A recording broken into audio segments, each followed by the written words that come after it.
Bata nakaipon ng bonggang-bongga dahil sa Ipon Box. Kung gusto nyo malaman kung paano, panoorin nyo ito. What are you doing, 30?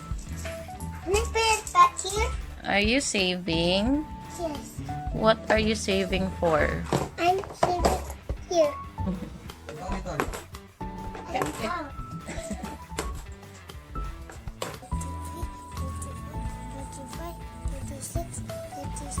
Sa video na ito makikita natin kung paano tinulungan ng isang magulang ang kanyang anak na si 30 upang maunawaan ang konsepto ng pag-iipon. Sa halip na bilhin agad ang gusto ng kanyang anak, tinuruan ng magulang kung paano muna pag-ipunan ito. Alam mo, unting-unti niyang nakikita kapag nagtsatsaga at syempre nakakaipon ng maliit na halaga, kaya rin talagang mag-ipon ng iba. Kaya saludo po talaga tayo sa mga batang ito. Hindi lahat ng mga magulang ganitong mag-isip, no, na tinuturuan talaga ang kanilang anak. Kaya nga isang hamon yan para sa atin, naturuan din natin ang ating anak na mag-ipon para pagdating ng panahon, maging disiplinado, marunong sila sa pera at maging responsable. Minsan, hindi talaga kita ang problema, kundi ang paghawak ng pera.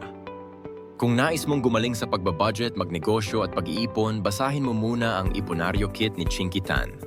May step-by-step guide ito para turuan kang magplano, mag-budget at palaguin ang iyong ipon. Type Ipon 1.